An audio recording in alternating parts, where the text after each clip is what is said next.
ये कहानी है एक प्रिंसेस की जो इंसानों को बचाने के लिए वर्ल्ड वॉर 1 को खत्म करती है और अपनी फैमिली और अपने किंगडम को हमेशा के लिए छोड़ देती है। और इस प्रिंसेस का नाम था डियाना। डियाना इस वक्त पेरिस में रहती है और इसके पास आता है एक आदमी और वो इसको आकर एक ब्रीफकेस देता है और ये ब्रीफकेस ब्रूस ने भेजा था जो बैटमैन बनकर लोगों की हिफाजत किया करता था। अब जब डियाना उस ब्रीफकेस को खोलती है तो उसके अंदर एक पिक्चर थी और उसमें उसके साथ 4 लोग और थे और इस ब्रीफकेस में एक नोट भी था जिसमें ये लिखा था, I found the original, may be one day you will tell me your story. यानी कि मुझे असली तस्वीर मिल गई है और हो सकता है तुम मुझे एक दिन अपनी कहानी सुनाओ। जब डियाना इस नोट को पढ़ती है तो वो अपनी पास्ट लाइफ में चली जाती है, यानी कि यहाँ से स्टोरी फ्लैशबैक में चली जाती है। ये वो वक्त होता है जब डियाना बहुत छोटी बच्ची थी और वो अपनी मदर के साथ एक आइलैंड पर रहा करती थी। उसकी मदर यहाँ की क्वीन थी। इस आइलैंड का नाम था थेमेसिरिया। ये एक हिडन आइलैंड था।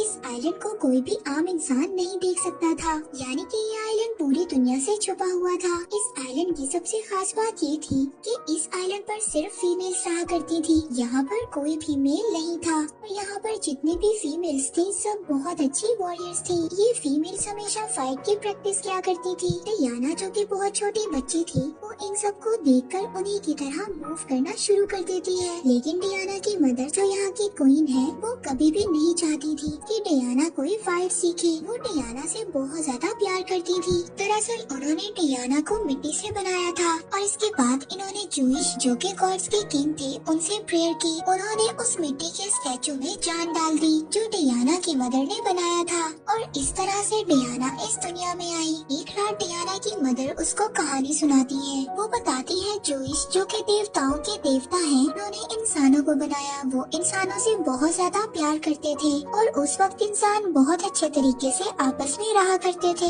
लेकिन जूइश का बेटा जो वॉर का देवता था वो इंसानों से जेलस होने लगा। उसने इंसानों के दरमियान जेलसी पैदा कर दी जिसके बाद सब इंसान आपस में लड़ने लगे। फिर जूइश ने इंसानों के दिलों में प्यार पैदा करने के लिए हम लोगों को बनाया और ऐसा हुआ भी। लेकिन कुछ टाइम बाद अर्थ पर जैसा हाल पहले था फिर वैसा हो गया। उस वक्त हम लोग अमेज़न में रहा करते थे। क्योंकि मैं अमेज़न की रानी थी उस वक्त हमने जूइश के बेटे के खिलाफ वॉर की। जूइश ने हमारी मदद के लिए कुछ देवताओं को भेजा लेकिन एरिस उनके बेटे ने सभी देवताओं को मार दिया। जब जूइश अकेले बचे तो उन्होंने अपनी पूरी पावर से एरिस का मुकाबला किया जिसकी वजह से एरिस को ये वॉर छोड़कर जाना पड़ा।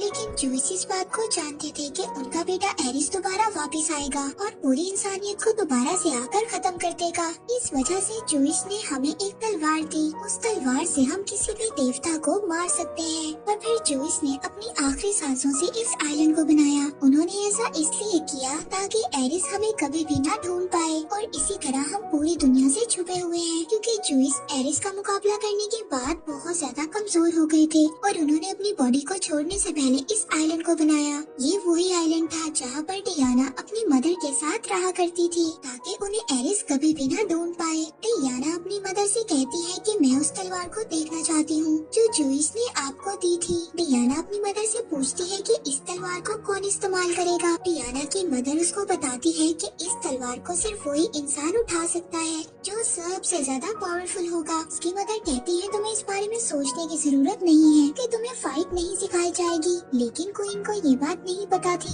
कि डियाना उनकी बहन से ये सब कुछ सीख रही है। सही वक्त गुजरता रहता है। डियाना अब बड़ी हो गई थी। एक दिन डियाना की मदर उसको ट्रेनिंग करते हुए देख लेती है। डियाना की मदर उसको वापस भेज देती है और अपनी बहन से कहती है कि तुम डियाना को फाइट क्यों सिखा रही हो। उनकी बहन उससे कहती है कि हम सब जानते हैं कि एक दिन एरिस वापस आएगा और अगर डियाना फाइट नहीं सीखेगी तो ये उसके लिए बहुत ही बड़ा खतरा है। क्वीन अपनी बहन से कहती है कि डियाना जितनी ज्यादा पावरफुल होगी एरिस उसको उतनी ही जल्दी ढूंढ लेगा। क्वीन की बहन उनसे कहती है कि आप चाहो या ना चाहो डियाना को एक दिन एरिस का सामना करना पड़ेगा। फिर डियाना की मदर अपनी बहन से कहती है कि तुम डियाना को एक अच्छी फाइट सिखाओ और होता ऐसे ही है। जैसे जैसे वक्त गुजरता रहता है डियाना एक बहुत ही अच्छी वॉरियर बन जाती है। लेकिन उसके अंदर और भी ज्यादा पावर्स थी जिसके बारे में डियाना को नहीं पता था और न ही किसी ने उसको उन पावर्स के बारे में बताया था। फिर एक दिन डियाना समंदर के किनारे पर खड़ी थी। वहाँ पर वो देखती है कि एक प्लेन क्रैश होकर समंदर में गिर जाता है और वो समंदर में गिरकर डूबने लगता है। उस प्लेन के अंदर एक आदमी था और वो डूब रहा था। लेकिन डियाना डियाना उस आदमी को बचाकर आइलैंड पर ले आती है। डियाना उस आदमी को देखकर हैरान होती है क्योंकि उसने अपनी लाइफ में कभी भी कोई आदमी नहीं देखा था। इस आदमी का नाम स्टीव था। तभी दिखाया जाता है समंदर में कुछ बोट्स और एक जहाज आता है और ये सब के सब स्टीव का पीछा कर रहे थे। ये सभी जर्मन थे। इनको आगे कुछ भी नजर नहीं आ रहा था। तभी एक ऑफिसर को उस प्लेन का कुछ टुकड़ा नजर आता है। जब वो उसे पकड़ने की कोशिश करता है तो उसको आगे होकर वो हिडन आइलैंड नजर आ जाता है जो आज तक पूरी दुनिया की नजरों से छुपा हुआ था। इसके बाद उस जर्मन ऑफिसर को स्टीव भी नजर आ जाता है। अब ये सब के सब स्टीव को पकड़ने के लिए उसकी तरफ बढ़ना शुरू कर देते हैं। स्टीव डियाना को बताता है कि ये सब लोग बुरे लोग हैं। तभी वहाँ पर इस आइलैंड की सभी लेडी वॉरियर्स भी आ जाती हैं। हालांकि जर्मन ऑफिसर्स के पास गन्स थी, लेकिन यहाँ की लेडी वॉरियर्स के पास एरो और कुछ तलवारें थी और वो इन लोगों का डटकर मुकाबला करती है कि वो जर्मन ऑफिसर्स इनके आगे ज्यादा देर टिक नहीं पाते। पर तभी एक जर्मन ऑफिसर डियाना को मारने वाला था। तभी डियाना के आगे उसकी मदर की बहन आ जाती है जिसने डियाना को सारी फाइट सिखाई थी और वो उस बुलेट के लगते ही उनकी डेथ हो जाती है। इस बात से डियाना को बहुत ज्यादा दुख होता है। वो बहुत ज्यादा रोती है और अब सभी जर्मन ऑफिसर्स भी मर गए थे। यहाँ पर सिर्फ स्टीव बच जाता है।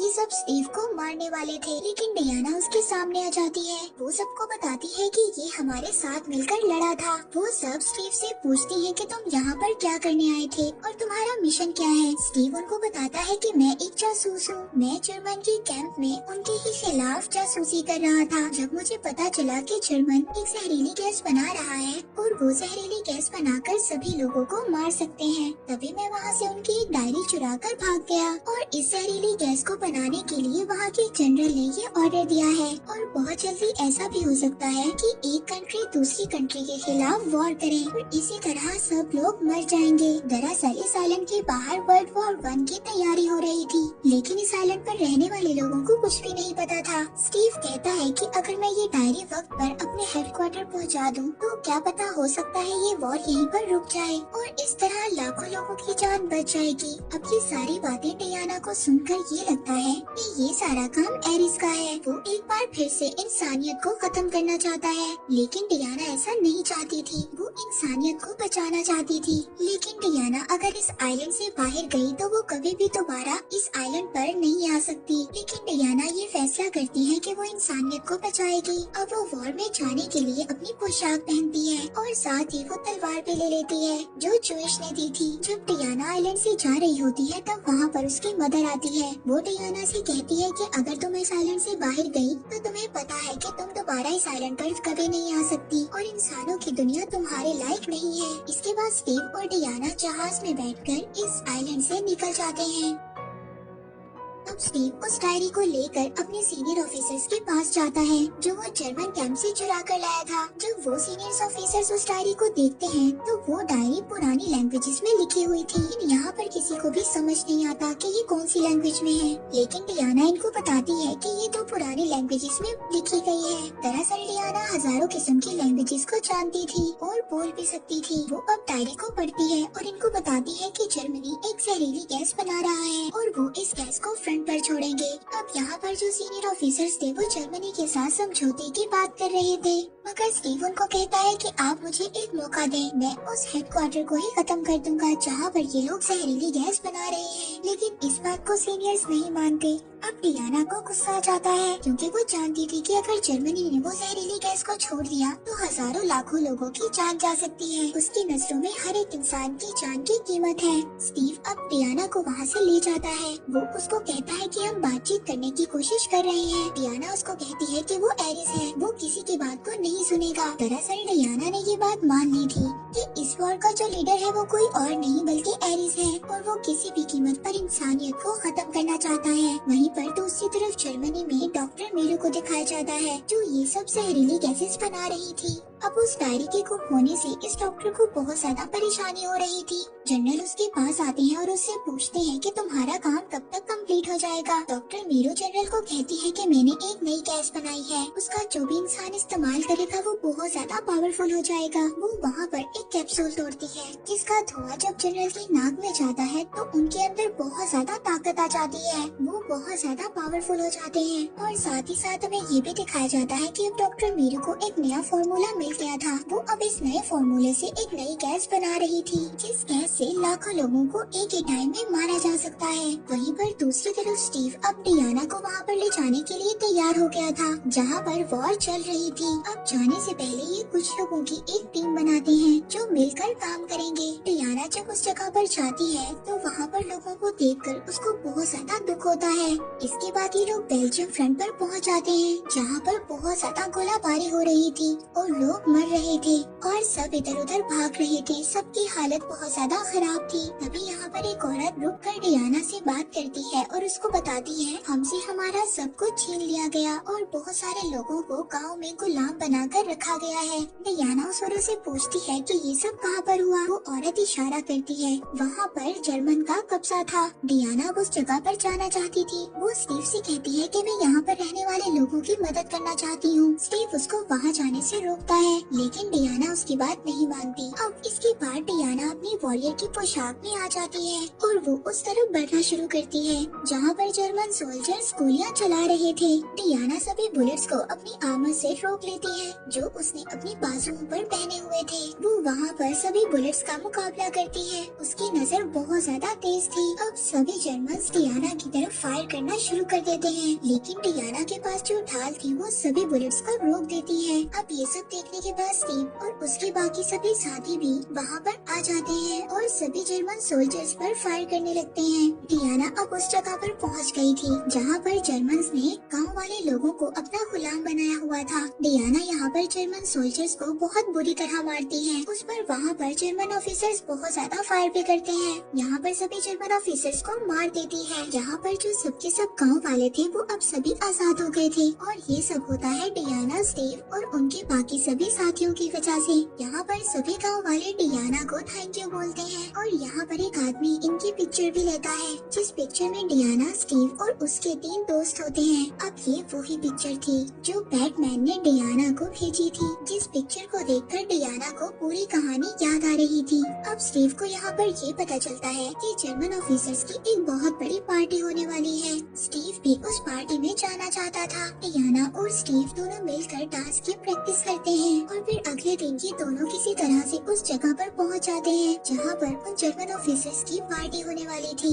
यहाँ पर सिक्योरिटी बहुत ज्यादा थी लेकिन ये लोग किसी तरह भी अंदर जाना चाहते थे। वहाँ पर जर्मन का जनरल भी आने वाला था जिसको डियाना एरिस समझती है। सबसे पहले स्टीव जर्मन ऑफिसर बनकर अंदर जाता है। वहाँ पर जाकर ये उस डॉक्टर से मिलता है जिसने ये जहरीली गैस बनाई थी। उससे इंफॉर्मेशन लेने की कोशिश करता है लेकिन इस बात का कोई भी फायदा नहीं होता। तभी वो देखता है कि इस पार्टी में डियाना भी आ गई थी और उसने अपने कपड़ों में उसी तलवार को छुपाया हुआ था जो किसी भी देवता को मार सकती थी। जब डियाना अपनी तलवार निकालकर उस जनरल को मारने वाली थी तभी स्टीव उसको रोक लेता है। डियाना उसको कहती है कि मैं एरिस को मार दूंगी जिसके मर जाने से सब कुछ ठीक हो जाएगा। स्टीव डियाना से कहता है कि अगर वो एरिस ना हुआ तो तुम क्या करोगी। इसके बाद हमें दिखाया जाता है कि वो लोग इस जहरीली गैस को एक गाँव में छोड़ देते हैं। डियाना अब उस गाँव में जाती है। जब वो वहाँ पर जाकर देखती है तो वहाँ पर हजारों लोग इस गैस की वजह से मर गए थे जिस बात से डियाना को बहुत ज्यादा दुख होता है। तभी वहाँ पर स्टीव आ जाता है। वो स्टीव को बोलती है कि मैं एरिस को मारने वाली थी लेकिन इस बात से तुमने मुझे रोका और अब मैं सब कुछ समझ चुकी हूँ। वो कहती है एरिस ने सिर्फ जर्मन्स का दिमाग खराब नहीं किया बल्कि तुम्हारा भी दिमाग खराब कर दिया है। वो कहती है अब मैं वहाँ पर जाऊंगी और जनरल को खत्म कर दूंगी। तभी स्टीव उसको दिखाता है कि कहीं दूर से धुआं उड़ रहा था। डियाना अपने घोड़े पर बैठकर अब उस जगह के लिए निकल जाती है। वहाँ पर पहुंचकर वो सभी जर्मन सोल्जर्स को मार देती है।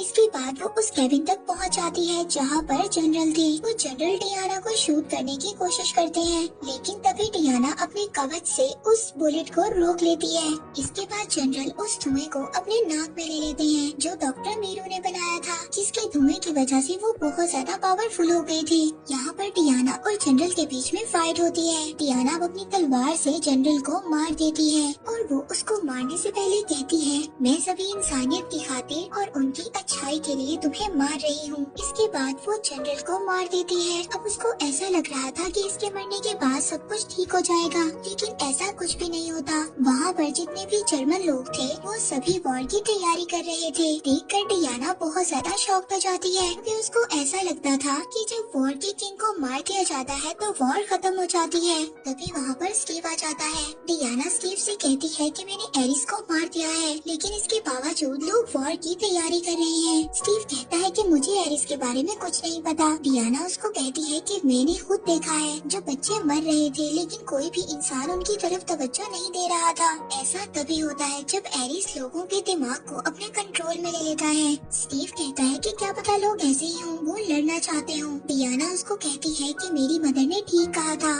इंसान हमारी मदद के लायक है ही नहीं। स्टीव कहता है कि मुझे तुम्हारी मदद की जरूरत है, अगर तुमने मेरी मदद नहीं की तो और ज्यादा लोग ऐसे ही मर जाएंगे। अब स्टीव वहाँ से चला जाता है। तभी डियाना को कुछ आहट की आवाज सुनाई देती है। जब वो पीछे मुड़कर देखती है तो वहाँ पर स्टीव के सीनियर ऑफिसर थे, जो कि यूके के ऑफिसर थे, ना कि जर्मन ऑफिसर। लेकिन वो जर्मन के कैंप में होते हैं। वो डियाना से कहते हैं कि तुम्हारी मदर ने ठीक कहा था, इंसान हमारी मदद के लायक नहीं है, हमें इंसानों को खत्म कर देना चाहिए, ये लालची लोग हैं। डियाना अब ये बात समझ आती है कि यही एरिस है। डियाना कहती है कि ओह तुम हो। डियाना अब अपनी तलवार को उसकी तरफ लेकर बढ़ती है, जो तलवार डियाना अपने साथ लाई थी। डियाना उस तलवार से एरिस पर अटैक करती है, लेकिन वो तलवार एरिस के हाथ पर लगती है तो वो तलवार ही खत्म हो जाती है।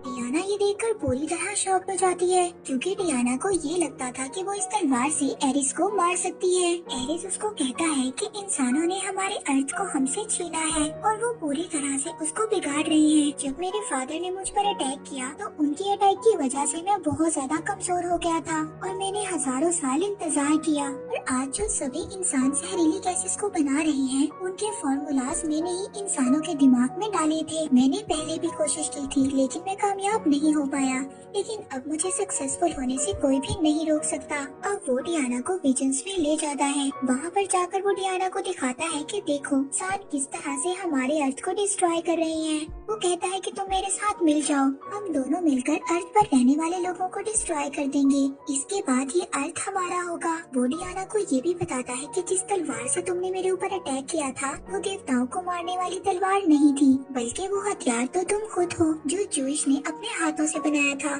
दरअसल जूइश ने डायना को इसलिए बनाया था ताकि वो इंसानों को बचा सके और एरिस का मुकाबला कर सके, लेकिन डियाना उसको मना कर देती है। वो कहती है कि मैं तुम्हारी सोच का कभी भी हिस्सा नहीं बन सकती। अब यहाँ पर डियाना और एरिस के दरमियान फाइट स्टार्ट हो जाती है। दूसरी तरफ स्टीव और उसके साथियों को ये बात पता चलती है कि जर्मन के लोग बहुत सारी जहरीली गैसेस को लंदन में गिराने वाले हैं, जिससे वो पूरा सिटी डिस्ट्रॉय हो जाएगा, और उन्होंने इन बॉम्ब्स को एक प्लेन में लोड कर दिया था। स्टीव चाहता था कि इस प्लेन को हवा में ही डिस्ट्रॉय कर दिया जाए ताकि ये जहरीली गैसें कभी भी अर्थ तक ना पहुंच सके।